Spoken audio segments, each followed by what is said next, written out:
नमस्कार मित्रों।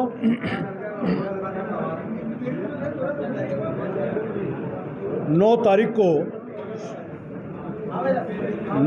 को चुनाव आयोग ने 5 राज्यों के चुनाव की घोषणा की और उसके बाद आचार संहिता तुरंत लागू हुई।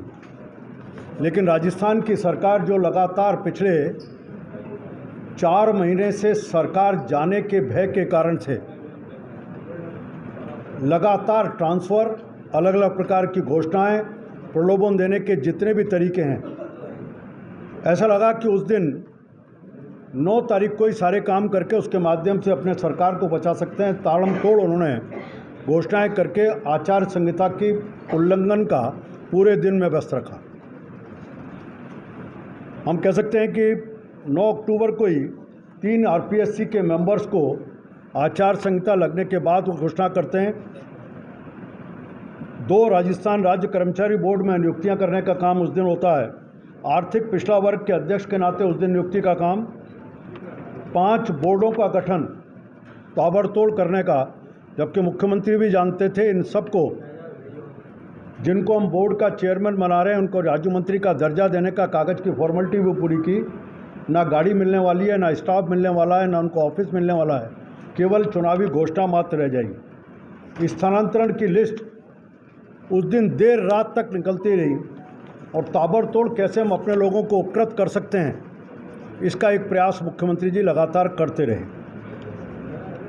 अभी तक जो चुनाव आयोग के पास शिकायतें पहुंची हैं पिछले 48 घंटे में, वो 500 से अधिक आचार संहिता के उल्लंघन की शिकायतें पहुंची हैं, जिनमें से 134 को रिटर्निंग ऑफिसर ने सही पाया और 115 शिकायतें खारिज की हैं। कल ही मुख्यमंत्री जी दिल्ली में थे। दिल्ली में सोनिया गांधी जी के घर पर गए, सरकारी गाड़ी में गए। सरकारी गाड़ी में जाना, इसके ऊपर मैं कोई प्रश्न चिन्ह नहीं लगा रहा, लेकिन मुख्यमंत्री के साथ उनके स्वयं के सचिव उनके साथ थे और सोनिया गांधी जी के घर पर भी थे। ये सीधा आचार संहिता का उल्लंघन है। चुनाव आयोग के जो निर्देश हैं, मंत्री अपने किसी भी राजनीतिक काम के लिए जाएगा तो उनका स्टाफ भी उनके साथ एसोसिएट नहीं कर सकता, जा नहीं सकता। उसके बाद उनके स्वयं के सचिव मुख्यमंत्री जी के जाते हैं। ये सीधा चुनावों को प्रभावित करने की बात है। और सोनिया गांधी के घर में बैठ कर के इस चुनाव के नाते से सरकार की क्या क्या योजना है, उन योजनाओं में सम्मिलित होकर के उन्होंने इसको इन्फ्लुएंस करने का काम किया है। पिछले कुछ दिनों में लगातार मुख्यमंत्री जी को अपने फ़ोटो दिखाने का होड़ था। सड़कों के ऊपर जितने होल्डिंग हैं, जितने बैनर्स हैं, जितने पोस्टर्स हैं, सब पे मुख्यमंत्री जी, मुझे कोई इसमें कुछ नहीं कहना कि उनकी पार्टी भी नहीं होती, उनका कोई और नेता भी नहीं होता, इसकी कांग्रेस की चिंता का विषय होगा। लेकिन इतना जरूर है कि चुनाव आचार संहिता लगने के बाद विभिन्न सरकारी पत्रकों में जहाँ जहाँ मुख्यमंत्री जी के फ़ोटो हैं, हम चुनाव आयोग को इसका पत्र लिख रहे हैं, आपके माध्यम से भी संज्ञान लाना चाहते हैं। आज चाहे बिजली के बिल आते हैं, उसके ऊपर मुख्यमंत्री को फ़ोटो, इनको तुरंत रुकना चाहिए। जो गारंटी कैंपों में गारंटी कार्ड दिए गए हैं, उन सब में मुख्यमंत्री के फ़ोटो हैं। उनके ऊपर चुनाव आयोग किस प्रकार से संज्ञान लेगा। जो स्मार्टफोन बांटे गए हैं, उन सब में भी मुख्यमंत्री के फ़ोटो हैं। इसलिए उस ऐप के ऊपर, क्योंकि वो सरकारी योजना सरकार के माध्यम से दी गई, उसके बारे में किस प्रकार का आने वाले समय में जो पट्टे बंटने वाले हैं, जिसकी योजना कांग्रेस और कांग्रेस की सरकार अपनी तरफ से बनाने का काम कर रही है, इसके माध्यम से हम वोटर्स को प्रभावित कर सकें, उन सब में से भी अगर मुख्यमंत्री के फ़ोटो हैं तो उनको हटाने का काम और इसके निर्देश चुनाव आयोग को देना चाहिए, ये भारतीय जनता पार्टी का मानना है। लॉ एंड ऑर्डर की स्थिति लगातार, हम बार बार कह रहे हैं कि सरकार के नियंत्रण से बाहर हुई है। जिस प्रकार से सरकार अलग अलग स्थानों पर सरकार के प्रतिनिधि, सरकार के नुमाइंदे या तो नज़रअंदाज कर रहे हैं या जानबूझ करके क्राइम करने वाले लोगों के साथ खड़े हैं, उसका परिणाम है कि राजस्थान में कानून व्यवस्था पूरी तरह जर्जर हो चुकी है। अराजकता का वातावरण है, जंगल राज की स्थिति राजस्थान में बन चुकी है। पिछले 2-3 दिन की घटना देखें, बल्कि हम कहें आज की घटनाओं को लें तो अजमेर में एक बच्चों के सामने मां के साथ बलात्कार की घटना, खाजूवाला में सरकारी स्कूल में नाबालिग के साथ छेड़छाड़ और बच्चों उसमें सीधे सीधे शिक्षक इन्वॉल्व हैं। मैं कहूँगा इसकी भी अगर सीरीज़ निकाली जाए तो अलग अलग स्कूलों में इस तरह की घटनाएं बढ़ी हैं और उसमें शिक्षकों का इन्वॉल्वमेंट भी कई जगहों पर स्पष्ट रूप से देखा जा रहा है। पाली में 15 वर्षीय बच्ची के साथ गैंगरेप और श्रीगंगानगर में आज सुबह ही 4 बजे एक व्यापारी को गोली मारकर हत्या, जिन्होंने कुछ दिन पहले जब उनका विवाद हुआ था तब थाने में रिपोर्ट कराई थी, ये घटना भी हुई है। तो थाने से मात्र 150 मीटर की दूरी पर, जिसका पहले से कांग्रेस सरकार को उन्होंने थानों को पुलिस को बता रखा था, उसके बाद भी उनको एक नियोजित तरीके से मारने का काम हुआ। अब भी अक्षरशः संगठन जो निर्देश देगा उस निर्देशों की पालना करें। लोगों ने कल एक फर्जी लिस्ट लाई, उसमें सांगानेर से आपका नाम, मैंने भी पढ़ी है, आपने ही कह दिया, तब मुझे जवाब नहीं देना। आप सिविल लाइन से लड़ेंगे वैसा? मैंने कहा मैंने अपनी इच्छा व्यक्त की है और इस बारे में निर्णय पार्टी का संसदीय बोर्ड करता है।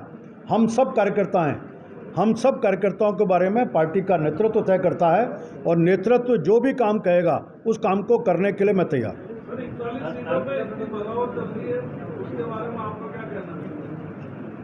मुझे नहीं लगता बहुत ज़्यादा है, लेकिन एक दो जगह जो चुटपुट हम मानव स्वभाव में तात्कालिक प्रतिक्रिया कई बार होती है, लेकिन मौलिक रूप से सब भारतीय जनता पार्टी के कार्यकर्ता हैं और आप देखेंगे समय के साथ साथ सभी जने भारतीय जनता पार्टी के जो अधिकृत प्रत्याशी हैं उन प्रत्याशियों के लिए काम करें। कोई पैटर्न नहीं क्या? लाडपुरा से गवर्नर सिंह राजावत ने की है, किशनगढ़ से विकास चौधरी कर रहे हैं, साचोर से अलग तरह का विरोध हो रहा है, यहाँ से राजपाल सिंह शेखावत कर रहे हैं। ये विरोध का कोई एक अलग पैटर्न देखते हैं पार्टी के अंदर? इसी में एक सवाल हो, आपने टोटल 7 सांसद उतारे हैं, 7 में से 6 का विरोध हो रहा है सांसद, तो नहीं, मुझे देखिए मैंने कहा ये तात्कालिक चीज़ें होती हैं और इमीडिएटली प्रतिक्रिया के नाते होती है। समय के साथ साथ हम सब भारतीय जनता पार्टी कार्यकर्ता हैं, जो मैंने अपने स्वयं के विषय में जो भाव व्यक्त किया है, लगभग अधिकांश कार्यकर्ताओं का वही भाव है। अंतिम रूप से पार्टी का जो निर्णय होता है हम स्वीकार करके, और इस समय सबकी प्राथमिकता है कि 5 साल से राजस्थान में जिस तरह से अराजकता का वातावरण है, जिस प्रकार से सरकार पूरी तरह से विफल होकर के आम जनता के खिलाफ खड़ी है, वो सरकार विदा हो और एक विकासमुखी सरकार भारतीय जनता पार्टी के नेतृत्व में सब इस दिशा में चाहते हैं। एक अब 33% का आरक्षण हो गया। जो नरपत सिंह नागवी के जो बयान चल रहे हैं और फिर बाद में उन्होंने ऑफिशियल अकाउंट पे अपना स्टेटमेंट भी दिया था कि मैंने ऐसा कुछ नहीं कहा, लेकिन उसके बाद थोड़ी देर बाद फिर एक वीडियो वायरल हो जाता है जिसमें उन्होंने वही सब कहा था, तो उसके बारे में अब वो जांच का विषय है ना, वो पहले वाला है बात का है, इसलिए अंतिम जो वक्तव्य है मैंने सबके लिए मैं सबके लिए कह रहा हूँ। इस बात को तात्कालिक प्रतिक्रिया की बात होती है, उसके बाद भी जिस समय चुनाव शुरू होगा, मेरे को विश्वास है नॉमिनेशन के समय तक, चुनाव शुरू होने तक सभी लोग पार्टी के पक्ष में खड़े होंगे और पार्टी के लिए प्रचार कर रहे हैं। मैंने सिविल लाइन से पहले मैं प्रतिनिधित्व किया है, सिविल लाइन से 5 साल सक्रिय किया हूँ। मेरी इच्छा सिविल लाइन से व्यक्त की है, मेरे बारे में जो भी निर्णय पार्टी का नेतृत्व करेगा मैं कार्यकर्ता के नाते स्वीकार करूँगा। वैसे आज की प्रेस कॉन्फ्रेंस मेरे विषय में नहीं है। निश्चित रूप से मैंने कहा कि सीधे आपने कुलदीप रांका जी साथ थे और जो वीडियो भी उसका चल रहा है, वो खुद उनकी गाड़ी से उतर करके सोनिया गांधी जी के निवास पर अंदर जा रहे हैं। ये सीधा चुनाव को प्रभावित करने के लिए कांग्रेस के राष्ट्रीय नेता का राजस्थान की सरकार को प्रभावित करने का प्रयास है, जिसमें सरकारी मशीनरी का दुरुपयोग उसमें है। निश्चित हम चुनाव आयोग को इस विषय को उस पूरे तथ्यों के साथ उनके सामने रखने का काम करें। चुनाव आयोग सख्त है और चुनाव आयोग ने आज ही 3 एसपी और 1 कलेक्टर को कल ही हटा करके एक सीधा संदेश देने का काम किया है। मुझे लगता है कि राजस्थान के मुख्य चुनाव आयुक्त इन सब विषयों को पर अपनी तरफ से संज्ञान लेकर के सरकार को निर्देशित करेंगे और रोकने का काम इस पर करेंगे। अन्यथा भारतीय जनता पार्टी राष्ट्रीय चुनाव आयोग को भी इन विषयों को लिख करके सरकार के इस तरह के प्रयासों को प्रतिबंधित किया जाए, रोका जाए, इसका प्रयास करेंगे। मुझे इतना कहना था, कोई प्रश्न आपका हो। सीपी जोशी जी भारतीय जनता पार्टी के प्रदेश अध्यक्ष हैं और मैं अच्छा मानता हूं कि भारतीय जनता पार्टी का प्रदेश अध्यक्ष कार्यकर्ताओं के पास जाता है, मन की बातें करता है, संगठन की बात भी होती है, परिवार की बात भी होती है। इस भाव से हमारी बातें हुई। ना तो अभी तक उन्होंने मुझे कोई निर्देशित किया, ना मेरे से किसी बात के बारे में राजनीतिक चर्चा हुई है इस विषय पर। मुझे लगता है किसी की ज़रूरत नहीं है। प्रधानमंत्री जी स्वयं कह कर गए हैं, हम इन सब योजनाओं को और ज़्यादा इम्प्रूव करने का काम करेंगे, सुधार करने का काम करेंगे। जारी रहेगी उनका सबके लिए कारण, उसमें आप जो ओपीएस कह रहे हैं उसकी बात भी है। मेरा मेरा ये सवाल था कि पहली लिस्ट से ही जो बीजेपी के नेता सत्ता लोगों का पता चल रही जो 3-3 4 बार चुने हुए हैं मामले में, तो ये पार्टी में डिफरेंस यही है क्या भ्रष्टाचार और सत्ता लोगों? नहीं, तब होगा जब चुनाव के नामांकन भरे जाएंगे, और नामांकन भरने के बाद आपका जो विषय तब आएगा जब कोई आदमी पार्टी के खिलाफ लड़ता है।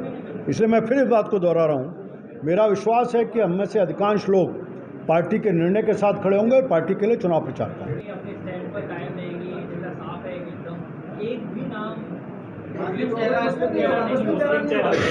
अभी भारतीय जनता पार्टी ने जातियों के आधार पर ये तय नहीं किया कि हम किस जाति को लड़ाएंगे और किसको नहीं लड़ाएंगे। हम 200 पार्टी के कार्यकर्ताओं को 200 सीटों पर लड़ाएंगे, और जिसकी जीतने की संभावना है, पार्टी के प्रति निष्ठा, इन सबको देख करके प्रत्याशित है। Thank you sir.